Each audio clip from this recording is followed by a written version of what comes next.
wrestling fans, welcome to SICW All-Star Wrestling. I'm Drew Abbenhouse. We've got an awesome episode of action lined up for you today. First, we've got Peyton Ayers, a monster, 6 foot plus, 300 plus pounds. He will be making his return. The Canadian hero, who's had a bit of an attitude adjustment recently, Sean Vincent, will be in action. We have a classic match featuring the one and only Kevin Von Erich. And our main event is for the SICW Tag Team titles tonight. And we'll also be taking a look at a few things and discussing some events from our recent show, the 12th in East Carondelet, Illinois. It's going to be a great show, ladies and gentlemen. We've got a lot to cover. But for now, let's get right to it. Let's head up to ringside for our first matchup. Ladies and gentlemen, your opening contest set for one fall. Introducing first from Effingham, Illinois, at 299 pounds, Richard Shaw. His opponent makes his way to us from Cape Girardeau, Missouri, at 315 pounds, Peyton Ayers.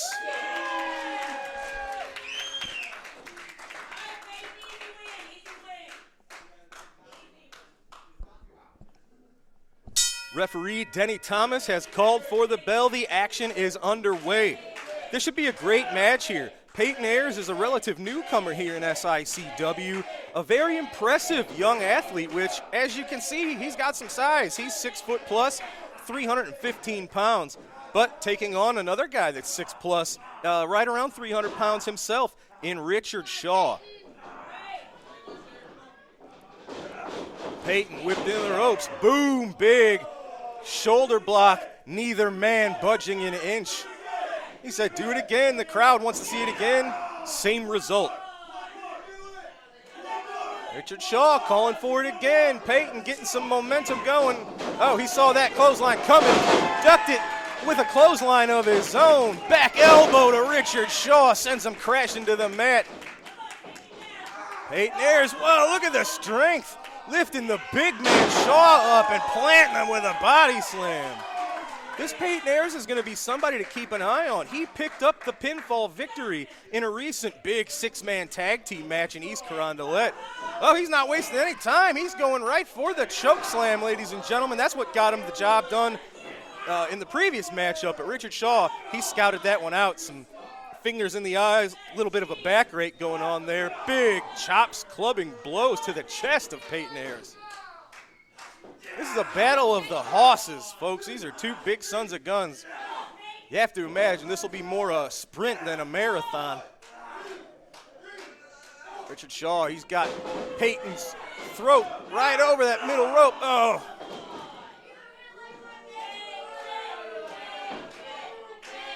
Richard Shaw enjoying his handiwork. As you can see, Peyton Ayers grasping his throat. Into the corner. Oh, I think Richard Shaw telegraphed what he had in mind there. Big boot has reversed the momentum in Peyton Ayers' favor. He's going for that choke slam one more time. Can he get it? Yes, he can. Richard Shaw planted in the middle of the ring for the 3. Peyton Ayers looking very impressive recently. He's on a roll here in SICW. Make that 2 for 2 in recent days. Congratulations to the newcomer. This is somebody with quite the big future, ladies and gentlemen. You hear the fans, they like him. Well, I can't wait to see what Peyton Ayers has in store in the future for SICW. Ladies and gentlemen, we have to talk a little bit about what we recently saw March the 12th in East Carondelet. First of all, our main event was a huge match. It was Flash Flanagan looking to become the 5-time classic champion against the monster Attila Khan. It was a brawl. It was a war more than a match, going all over the East Carondelet Community Center. The Travis Cook organization got involved in mass to caused Flash a lot of problems, and ultimately it was Flash Flanagan had his head rammed right into the steel ring post. He was unable to answer the referee's 10 count. Attila Khan has retained the Classic Wrestling Championship via countout, but as we'll see in upcoming weeks, Flash Flanagan is going to have some things to say about that.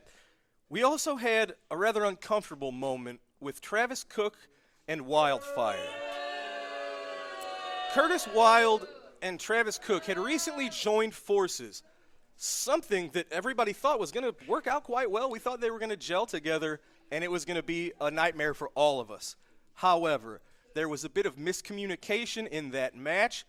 The team of Ken Casa and Curtis Wild lost that match. There was an argument between the managers, Travis Cook, Wildfire. It escalated to the point, I can't believe I'm saying these words. Travis Cook balled his fist up and punched a woman right in the face. You hear what the fans here think about it. You can imagine what the fans thought about it at the huge show in East Carondelet. These issues are going to cause a lot of ripples in the weeks and months to come. Ladies and gentlemen, we're going to take a quick break, but as soon as we get back from this message, we're going to hear what Travis Cook himself had to say about this event and hear his justification for doing what he did. Wrestling fans, I am here with someone who has sunk to a low that I never thought was possible. This past show in East Carondelet, Illinois, Travis, I've seen you cheat, I've seen you lie, I've seen you steal. I can understand it when it's for money, when it's for championships. I don't agree with it, but I can understand it. What you did this past Saturday is ball up a closed fist and punch a woman less than half your size in the face. Speaking of Wildfire, I couldn't even have thought you would have sunk that low. Travis, what's going through your head? What were you thinking? First of all, Drew, I think that you are making more of this than what it really is. And I've gotten some comments from people about it. I've heard people say some things about it. I think a lot of the people out there are letting this get blown out of proportion and making more of it than really what it is. That's why I wanted to make this interview. I want to explain kind of what happened. Because when you really sit back and think about it and you look at the situation, you may not like to admit it, but this really does make sense. I said on an interview about, 5 or 6 weeks ago on this program, that Curtis Wild has had a lot of success here. I've had a lot of success in this area. He's kind of done things his own way to handle his business. I've done things my way to handle my business. I've seen him from afar. I always took my hat off to him, always admired him. It only made sense that he and I would team up at some point because we have, or at least we had, a lot of common enemies. It made sense we'd get together. And all this time, when I would see Curtis Wild from afar, I always thought that Wildfire was kind of a cheerleader, kind of a part of the visual presentation of Curtis Wild. I mean, the wrestling business is a visual business. You know, we're on television. We're live in the arenas for the public. And it's no secret that if a wrestler can construct a visual representation around himself that the people latch onto, it makes him more successful. It makes him more valuable. I thought that's what Wildfire was. And to be honest about it, I thought she did well in that role. I thought she was very effective. She led him to many championships. Well, let's not go that far. But she was effective in that role as kind of a cheerleader and a visual kind of part of his presentation. So the match comes about where we team up. Last time in East Carondelet. And we get out to the ring, and Curtis was in the ring, and I noticed something that was kind of a surprise to me. Curtis is in the ring, and I see Wildfire is giving him advice and kind of telling him do this and don't do that. And I was kind of struck. I'm like, that's odd. I didn't expect to see that. So I was taken aback. Why? She's his manager. Why would she not give him advice? Why would that be odd? Drew, you don't have to act so naive. I mean, you know the answer to that. Like, I know the answer to that. Like, everybody else out there knows the answer to that. Now I know it's the sort of thing that we don't often talk about in open public. We don't often say these sort of things, in mixed company, but the truth is the truth. Men and women are different. And I don't mean just physically. I mean, men and women are different in how their minds operate. Men and women are different when it comes to how they process information, when it comes to how they make decisions, when it comes to how they analyze things. Generally speaking, men are better analytically. Men are better when it comes to strategy. Men are better when it comes to seeing a group of information and being able to discern which pieces of information aren't important and you lay those to the side, and which pieces of information are important and you use those in your decision making. Women have more trouble with that. They tend to be more emotional. Women have a tendency to look at all the information and not be able to discern what's important and what's not. That's why when your girlfriend gets into an argument with you, she brings up stuff from 2.5 years ago that doesn't matter. Let me just mention, folks, that Travis Cook's opinions and words do not represent those of SICW. Carry on. Okay, as I was saying before you rudely interrupted me, men and women are different in how they make decisions. And for that reason, generally speaking, men are better when it comes to strategic situations, when it comes to situations where they have to make decisions with a lot on the line, coaching situations, professional situations. Women tend to be very good in more nurturing type of environments, like when you're in childcare or when you're teaching elementary school or things like that. They're very good at those things. But when it comes to a situation where there's a lot of money on the line or a lot of prestige on the line, when you're a CEO of a corporation, for example, that's where a man comes into play better than a woman. So when I saw that, I was taken aback with her giving information to Curtis. That's fine. But then Ken Costa tagged into the ring.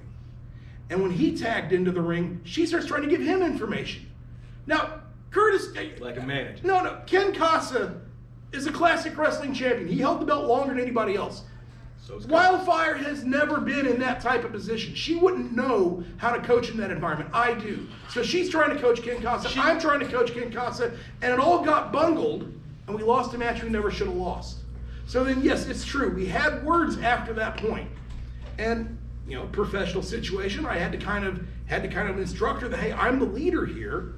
And if she would have listened, this wouldn't have happened. You talk about women being more emotional. You punched a woman in the face because she didn't follow your orders. I'm explaining to you why that happened, all right? If Curtis Wilde would have had a male manager who would have cost me a match the same way, I would have punched him out too. You see, all I've heard for the last 20 years is how we need gender equality. A woman can do anything a man can do. Well, Wildfire, you got treated just like a male manager would have in that situation. You got your gender equality. I'm not sure you liked it, but somewhere right now, Susan B. Anthony's really proud of you. Somewhere right now, Billie Jean King is doing backflips.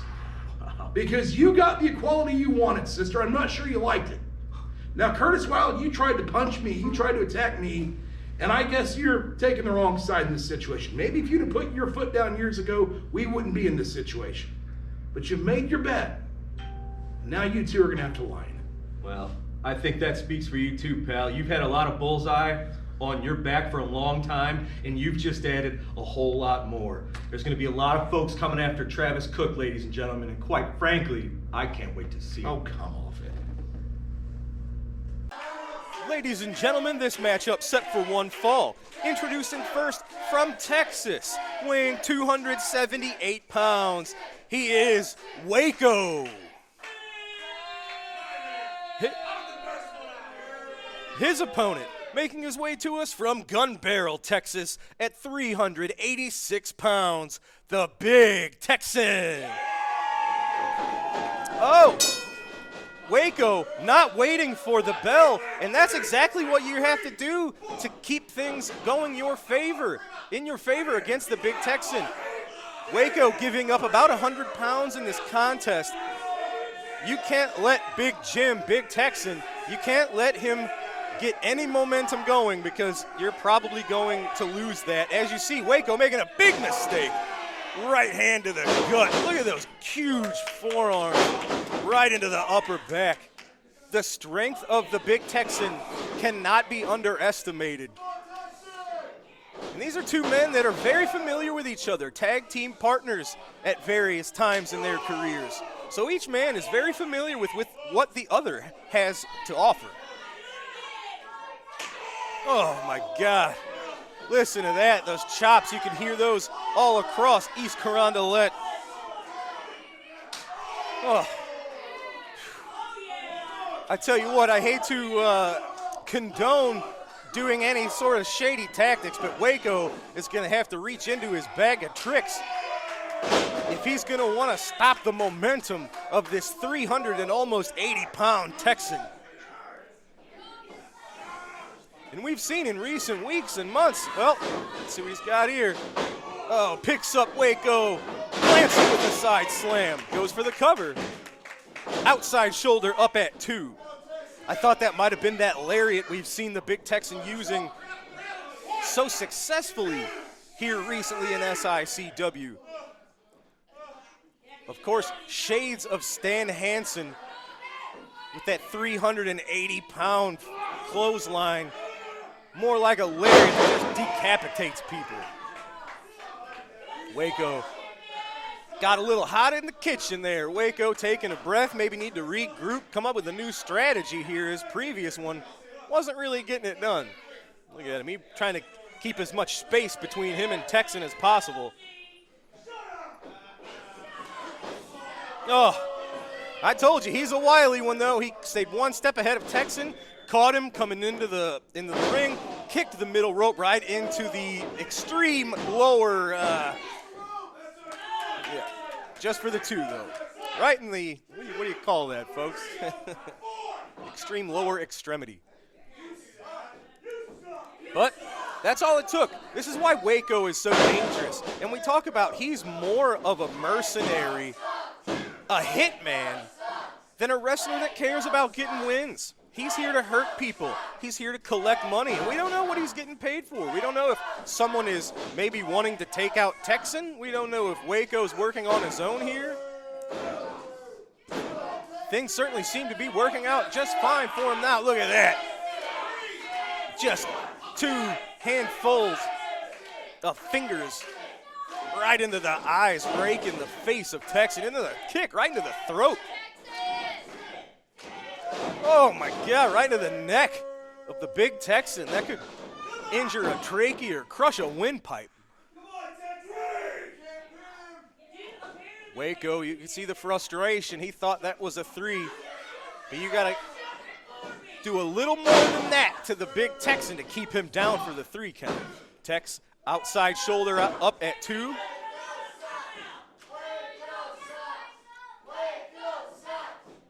These great SICW fans letting Waco know exactly what they think of him. Staying all over Texan with these European uppercuts. Big chop. Oof.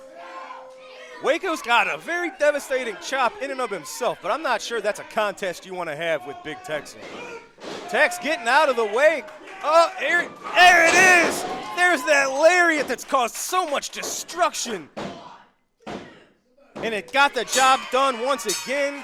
Ladies and gentlemen, the Big Texan is on a roll right now. And you have to imagine maybe another opportunity against Attila Khan is in Big Texan's future.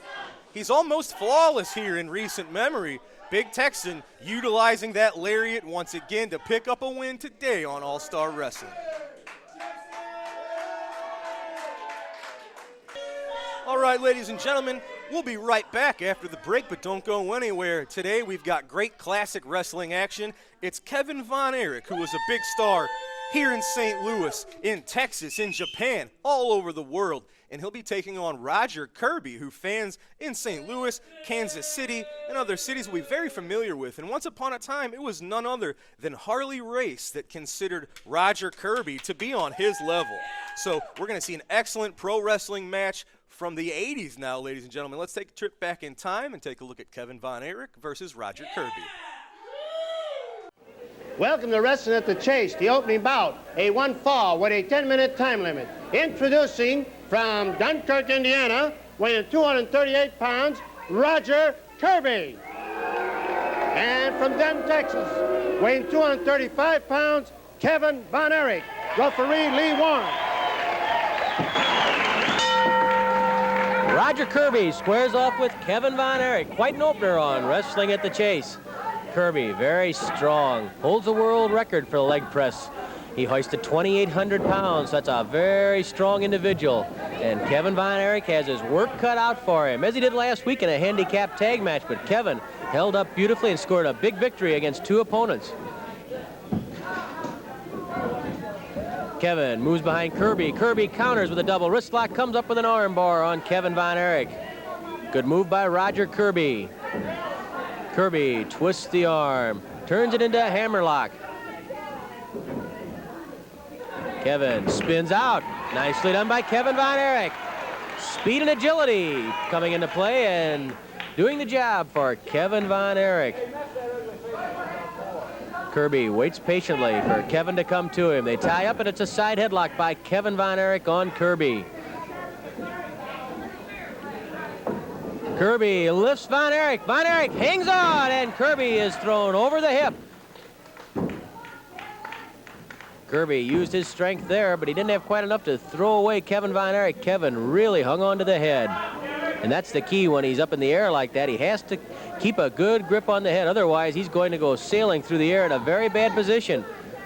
But if the man up in the air, in this case Kevin Von Erich, can hold that head, he probably will be able to use Kirby's own strength against him, as he did there, taking him over the hip.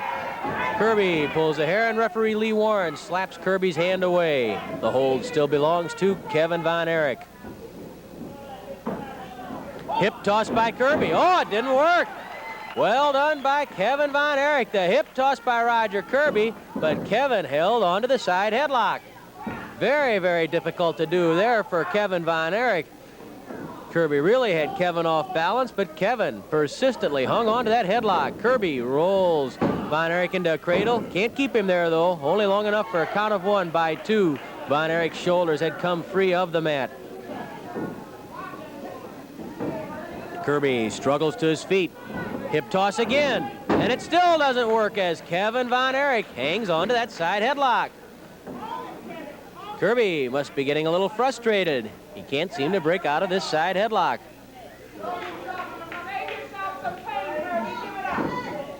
Now Kirby tries to pull back on the chin, throws a forearm smash. Another smash across the chest. It was a legal blow. It's with the forearm. It didn't do a whole lot of good, although it did allow Kirby to improve his position slightly. The hold, though, still belongs to Kevin. Now Kirby puts that forearm across the cheek and jaw, but not for long. Kevin gets the head loose. He'd like to roll Kirby over onto Kirby's back. Kirby still on top, even though in the headlock. They get to their feet. Kevin still has the hold. Kirby lifts Kevin and deposits him on the top turnbuckle. This will require a break. The men are in the ropes. Referee Lee Warren wants Kevin to release that head, which Kevin is very slow to do. He knows he's in a precarious position right there, and that is exactly why he was in a bad spot as Kirby goes to work on the ribs and the stomach of Kevin Von Erich. Roger Kirby driving the knee into the stomach of Von Erich. Kirby's strength turned out to be the difference right there. That's what allowed him to put Kevin in those ropes, and now it's Kirby from behind clamping the head, and you can see Kevin gasping for wind after the assault to the midsection by Roger Kirby. Kirby with a forearm smash, and then again he clamps the head. Lee Warren checks the throat. It's clear, no strangling. The crowd begins to chant and yell for Kevin Von Erich, and that just makes Kirby angry. He pops a fist off the jaw of Kevin and then regains the headlock. Again, a forearm smash by Roger Kirby. Kevin trying to get to his feet. He's a little the taller of the two. An elbow smash to the rib cage. Then an arm drag by Kevin Von Erich, and now an arm bar by Kevin. He regains the advantage, but maybe not for long because Kirby got to the ropes. Look at Kevin. He yanks Kirby off those ropes and pulls him halfway across the ring.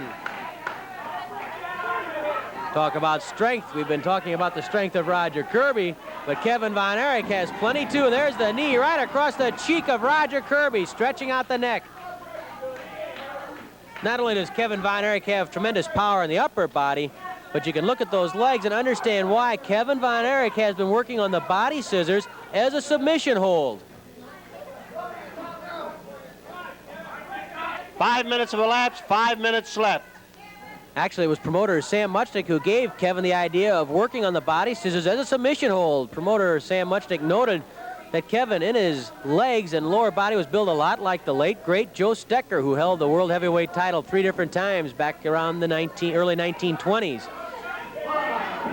Kevin did some studying of Joe Stecker's style, and we understand that he's now working on the body scissors as a submission hold. Kevin Von Erich, it's a slugging match, and Kevin gets the best of it, follows with a drop kick. Kirby retreats to the corner. Kevin Von Erich Erich goes to town on Roger Kirby. Flying kneel. Flying head scissors by Kevin Von Erich.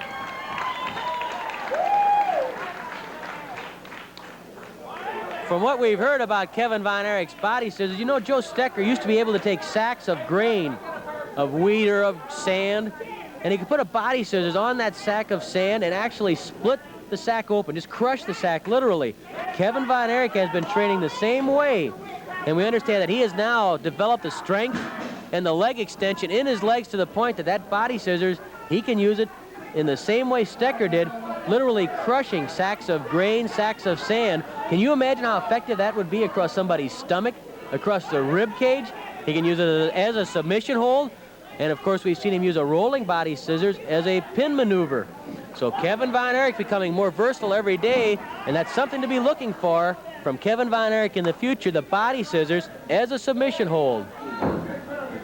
Believe me, if he can crush sacks of wheat between those legs, he can do a job on somebody's stomach. He can also do a job on someone's head, as Roger Kirby just found out, and that's why he's strangling Kevin Von Erich. Lee Warren gets Kirby off the throat of Kevin Von Erich.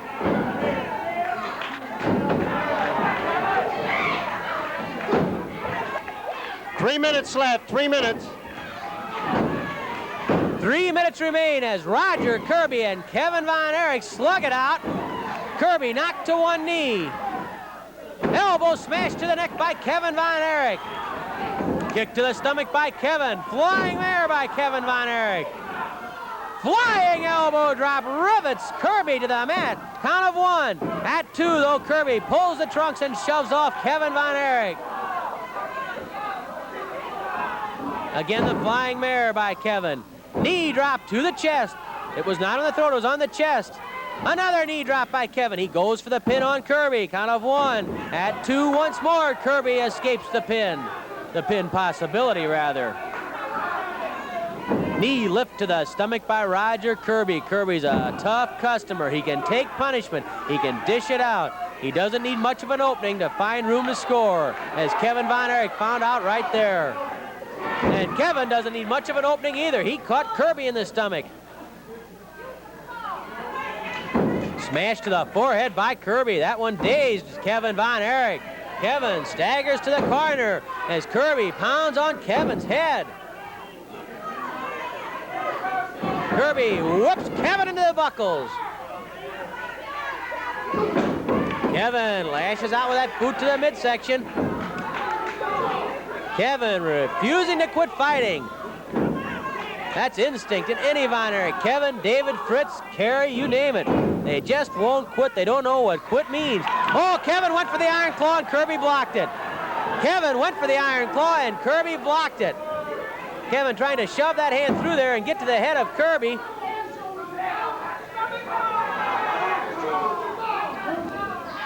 1 minute left, 1 minute. 1 minute remains, and Kevin Von Erich has the stomach claw on Roger Kirby.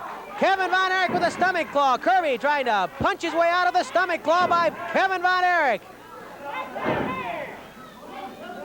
Kevin grinding away those stomach muscles. Kirby bridging to lift the shoulders up so he won't be pinned. Kevin Von Erich digging in on the stomach.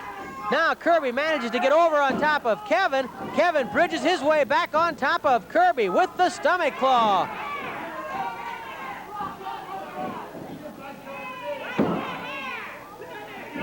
Kirby, by pulling hair, manages to get back on top of Kevin, but he can't get Kevin's digging fingers out of his stomach. Kevin grinding away with that stomach claw. Kirby now reaching for the ropes, but the referee's between him and those ropes. Now Kirby reaches up for the hair of Kevin Von Erich. Kirby desperately trying to roll over and get out of that stomach claw. There's the bell. The time limit has expired, and maybe that's all that saved Roger Kirby. Kevin Von Erich had the stomach claw on Roger Kirby. Kirby was able to hang on until the time limit expired. This match is a draw, and here's Mickey. With time running out, referee Lee Warren declares the match a draw. Heck of a match, ladies and gentlemen. You see here every week, we show old Wrestling at the Chase footage. That's exactly what we are trying to carry on the tradition of here in SICW. And a little bit of trivia for that last match, Kevin Von Erich was actually born right here, actually right down the road in Belleville, Illinois. So a little bit of local trivia, kind of a hometown hero in Kevin Von Erich. And what action. Love wrestling at the Chase. Love that classic action. Fans, we hope you enjoyed it too. Ladies and gentlemen, I am joined by a less than happy Mauler McDarby. Ladies and gentlemen, let's fill you in on what's going on. We were scheduled to have a tag team title defense with the professionals defending against the team that recently defeated them in Gil Rogers and Billy McNeil.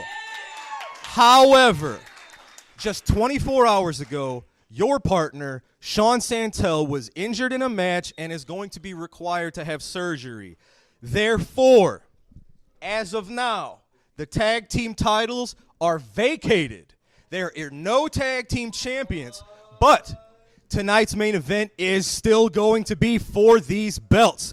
The team of Billy McNeil and Gil Rogers will retain their title match, and what we're going to do is it's you on the other side, and since you're the one that's kind of got the short end of this one, you get to pick your own partner, sir. How apropos, Dr. Drew, that you used that word. Because once again, and I won't mince any words, my tag partner is injured. And the SICW bias shows its ugly head once again. The tag titles we never rightfully lost comes back into our hands. And for a short time, my partner's going to be out. We went through a global pandemic, and these tag titles stayed around someone's waist. Did we vacate those? No, we did not. What happened to the 30-day clause? We asked for a simple extension and didn't get it. But I digress. What I did was I went out and sought a suitable replacement. And what I did was I came up with a replacement that knows what it's like dealing with injury. An ambassador on the road of recovery. What I did was I found a partner that will have my back tonight, that will help me reclaim these SICW Tag Team Championships. So, tonight, everyone is going to wait and see someone who has a grudge to settle with one of my opponents. Well, ladies and gentlemen, you heard him. We'll find out who his partner is a little bit later, but you heard it. These belts up for grabs again in tonight's main event. Stay tuned, fans. Gil Rogers, Billy McNeil taking on Mauler McDarby and an opponent of his choosing. Stay tuned. Ladies and gentlemen, this matchup set for one fall. Introducing first from St. Louis, Missouri, weighing in at 242 pounds, Brandon Beretta. His opponent, accompanied to the ring by Travis Cook, from the mountains of Mongolia, weighing in at 277 pounds. He is the reigning SICW Classic Wrestling Champion, Attila Khan.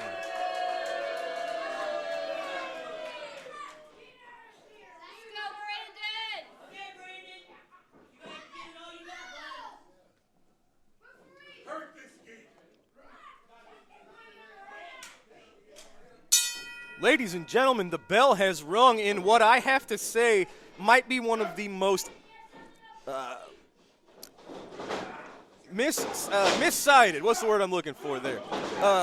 One of the biggest underdogs in the history here on All-Star Wrestling. We've got Brandon Beretta. Oh, look at this. He's staying one step ahead of Khan, and he nailed him right in the face. Make it two. Holy cow. I don't think anybody could have expected Beretta to start out like this. Ugh. You had to imagine it was just a matter of time before Khan took charge of this. Ladies and gentlemen, Attila Khan, a monster, an absolute killer who's been taking on the likes recently of Haku, Flash Flanagan, Jerry the King Lawler. And you hear the crowd rallying behind Brandon Beretta. Brandon is a newcomer. He is a student and I guess a recent graduate of the Ace Wrestling Academy. So he's got a very uphill climb in this match, but he is trained by Cowboy Bob Orton. Well, like I said, Brandon Beretta getting plenty of training right now from Cowboy Bob Orton, from the likes of Frankie D, and more. Ladies and gentlemen, I am being joined by the one and only Mr. Lucky P. Larson, Esquire. You know, I'll tell you this much. Thanks for joining us. Oh, yeah, right. I'll tell you this much. I think Flash Flanagan is behind me giving me 3 flat tires. Well, we can only hope so. Yeah, well, we're going to see about that. I'm going to take appropriate legal action. I was hoping I was going to be able to finish this without you. No such Well, luck. welcome. But it's good to know that things are still right in the world and that Travis Cook still has the title around his waist, Absolutely. his shoulder, his brilliant mind. Oh, look at that. Attila Khan just picking up Brandon Beretta like a sack of potatoes and tossing him. Brandon Beretta, there's just too many things stacked against him, and not to mention the massive experience gap. But I tell you what, he did not turn down this match. He accepted it, and he's fighting his heart out. Okay, against who good. is Congratulations. He's a moron. the So most what? dangerous man here in SICW, and there's an example of why that double thrust right to the throat. Okay, as I said, he's stupid, so good for him. Looks like Khan's Well, wrapping this match up with that that's it. Shinanumaki. it's over. Can Turn out Brandon- the lights. He's fighting it. Oh, He's he can fighting fight it. all he wants. It's That's over. it. That's it. Of course it is. Attila Khan picking up the win. Hey, that's enough. The match is over. Well, he wants to make sure that he quit. Yeah, he certainly did. Ladies and gentlemen, I think that's kind of what we expected here. Attila Khan victorious. Winning, yes, that's exactly what we expected. But I Attila tell Khan you to what, win. it was Brandon Beretta making a very valiant show of himself in the opening He's- moments of this contest. For about 2 seconds, he's lying on his back. Travis Cook is sitting there laughing at him. And I tell you, when you are in the opening stages of your career like Brandon Beretta, a match even like this against Attila Khan can be worth more than a victory over lesser opponents. Well, that's good because he sure as heck didn't get a victory here, did He he? certainly did not, ladies and gentlemen. It is Attila Khan, your classic wrestling champion, led by Travis Cook, picking up the win over the very game-faced Brandon Beretta here on All-Star Wrestling. Did I mention that Travis Cook is a close personal friend of mine? Oh, boy. All right, ladies and gentlemen, don't go anywhere. As soon as we get back from this commercial break, it's time for your TV main event. The SICW Tag Team titles will be up for grabs. Ladies and gentlemen, your TV main event set for one fall. It is for the SICW Tag Team Championships. Introducing first, from Dogtown, weighing in at 232 pounds, he is a former 2-time tag team champion representing the professionals, Mauler McDarby. His tag team partner from Winnipeg, Manitoba, Canada, weighing in today at 212 pounds, he is your Canadian hero, Sean Vincent. So why were you not standing for him? I was. And their opponents, introducing first from Cedar Rapids, Iowa, at 212 pounds, he is a former tag team champion, Gil Rogers. His tag team partner makes his way to us from Springfield, Billy McNeil.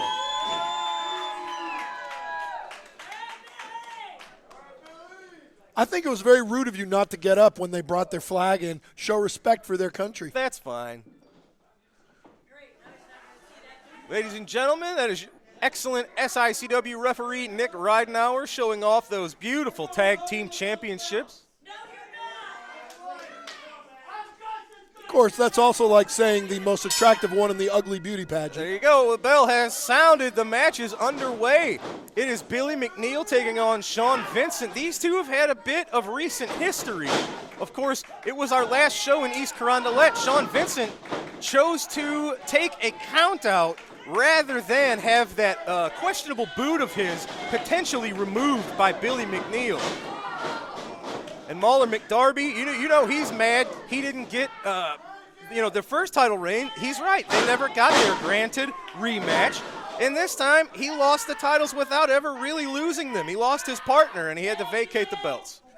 Well, that is something that will be very shortly remedied. This should be good. What you have here on each team is a man looking to become a multiple-time tag champ. Mauler McDarby would become a 3-time champion if he and Vincent are able to win. Meanwhile, this would be Sean Vincent's first title here in SICW. Yeah, well, that won't happen. Same story here on the other side of the ring. Gil Rogers has had tag team gold. Billy McNeil has yet to have held any gold here in SICW. Right. My point being here that Mr. McNeil and Mr. Rogers here, it's a perfect combination for if Mr. McNeil is to win, it would truly be Never Never Land. Well. And the land of make-believe. I don't know about that. Billy McNeil's one of the most popular, unorthodox, He's unpredictable popular. wrestlers we have. Are the fans in the ring with him? No. Are the fans helping him pin his opponents? No. Have you not watched wrestling? The support, the love from fans can lift people up to I've heights. been watching wrestling since before you were born, bald boy. You're bald too. No, I'm balding. There's a difference. All right. Am I wrong? Gil Rogers and Billy McNeil showing pretty excellent tag team continuity, we'll use teamwork. Yeah, that's what I thought. Interesting team here with Gil. He's more fundamentally sound. He's going to use a lot of scientifically accurate wrestling techniques. Billy, you don't know what he's going to bounce off of, what he's going to fly off of. That's because he doesn't even know. I think you're right. And of course I am. And that actually leads to an advantage for Billy McNeil if even his opponents don't know what's coming next. You know, we're going to get along just fine if you acknowledge it. I'm right all the time. Mauler McDarby just inches away. He's trying to make that tag. Oh, look at that. That's poor sportsmanship. Very smart from Billy McNeil. It's poor sportsmanship. He should have let his partner tag in and have some of the fun, too. Well, that's what he did there. Gil Rogers getting to have a bit of fun to boot to the ribs of McDarby. Oh, look at that. That's a cheap shot. Cheap shot. He's tagged, and instead of getting out of the ring, he goes over and kicks an innocent man just standing on the apron. Giving Sean Vincent a bit of his own medicine there. Gil Rogers, heck of an arm lock here on the left arm of Mauler McDarby. You can see that affects the wrist, the elbow, the shoulder, the way that's just bent all the way back. The human body is not meant to bend like that. Is that what you're going to say next? Absolutely. Of course. Oh, beautiful hip toss from Gil Rogers. I think he saw McDarby coming. There you go, tag to Billy McNeil. Oh, double stomp to that arm. They are really working that left arm of Mauler McDarby. He does need to tag out, I would suggest. See, if I was at ringside, that's what I would tell them to do. He'd, maybe go to the eyes or something. Well, that might get him out of that situation. Well, of course it would. A good thumb to the eye will stop anybody. I think he heard you. Of course he did. See, I am so good. Well, or you're so loud. I don't know. Well, that works too, doesn't it? Look at that. See? He went to the eyes and he tagged. It was exactly the opening that Mauler McDarby was looking for, able to make the tag to the fresh man. Sean Vincent going for the pin. McNeil out at 2. I'm telling you, I'm just so brilliant, aren't I? Look at that. Just foregoing any sort of move, just 2 hands full of throat. Well, he's got till the count of 5. Inverted atomic drop to Billy McNeil. Oh, beautiful, beautiful neck breaker. Yes, it was. Sean It was very Vincent. similar to the old Rude Awakening, wasn't it? Not exactly. I said similar to. All right. You don't listen, do you? It's interesting to see this side emerge from Sean Vincent. He's a 20-plus year veteran, but it's been 10, 11, 12 years since we've seen this vicious, this mean side of him. It's good to see, isn't it? It is a different side of him, and it has certainly been effective so far. Well, then it's good to see if it's been effective. It was a slow burn. It was frustration slow burn. over losing matches he didn't think he should have lost. It was a slow frustration that built until he just couldn't take it. Well, you know what? That's what happens when you pander to the fans. Gil Rogers, and I should know. Billy McNeil out at 2. By the way, you didn't ask me how my night was last night. That's exactly right. Well, since Sean Vincent, oh, look at that. Just 2 fists to the face. Since you asked, I led somebody to my 22nd title last night. Yeah? Yes. Who's that? Flawless Jake Lawless is now the TCW two-time heavyweight champion. Jake Lawless, of course, has been a multiple-time guest here in SICW. Congrats to the Flawless one. Yep. And to me. Well, more him than you. But No, it was my brilliant plan. Look at this. He enacted it well, though. McDarby and Vincent. Oh, I gotta like this. Look at this. Oh look my at that. God. It's kind of an inverted Boston crab Absolutely from a vertical right. stand. Of course it is. I hope you never get tired of telling me I'm right. All it takes, it doesn't even take 5 seconds for a move like that to do massive internal Nope. damage. It was very similar to almost like a reverse octopus. The move itself is by definition illegal as long as you break it before the count of 5. There's nothing wrong with it. Yes, sir. Of course.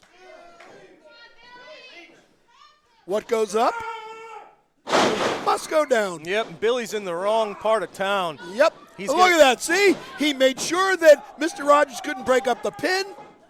And now Mr. Rogers is throwing a little temper tantrum, and he's hurting his own partner. See, this side of Sean Vincent is something that some of our grapplers here are not familiar with. So I like it. They're learning. He's I not like somebody to underestimate, Sean Vincent. I like it. Nice rear chin lock there. That left knee of Sean Vincent right into the middle of the back of McNeil, adding leverage and a little bit of extra pain to that chin lock. His partner's telling this crowd to shut up, but they're not listening. That's very rude. Billy into the ropes. Oh, one step ahead of Vincent. That's that unorthodox offense I talk about. Look at that. A Pele kick. Gill trying to motivate his partner to get into the corner, make the tag. Same with McDarby. I could have also called that an Edson Arantes do Nascimento kick. Okay, see. That's Pele's real name. You didn't know that, did you? I did not. I did.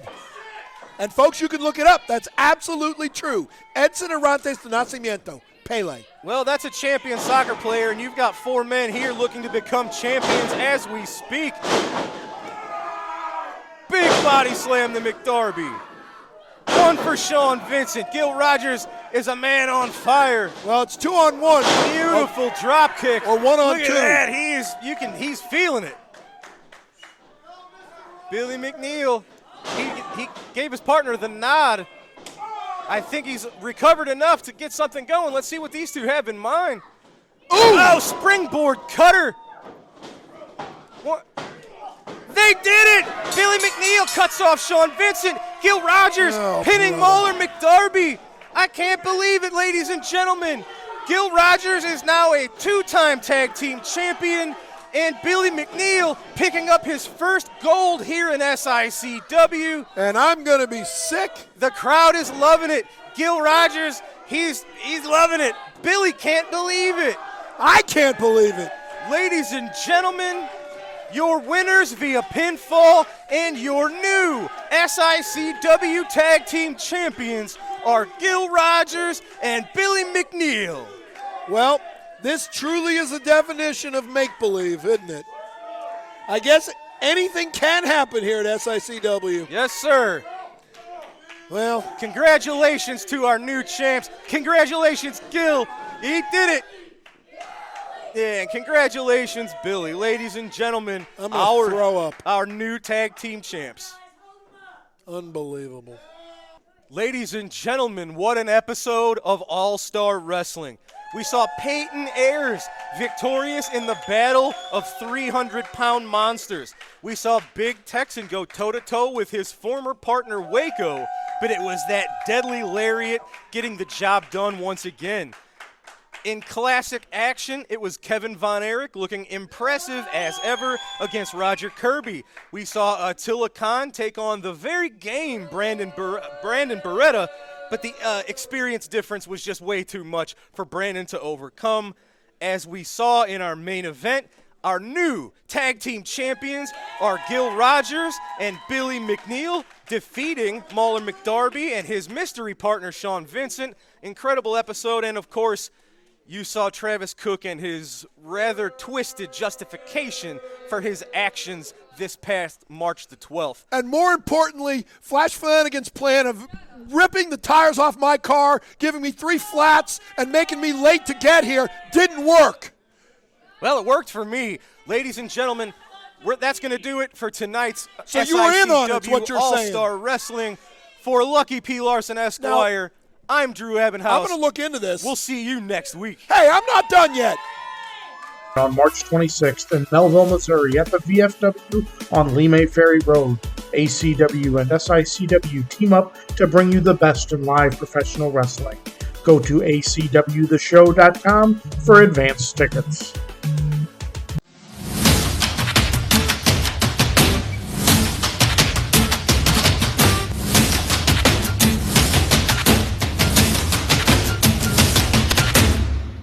For 4 years, Miss Hyde has dominated the ACW's Ladies Championship. She has crushed the competition every time. But BB Ryan, she promises to destroy Miss Hyde and take her title March 26th at the Melville VFW.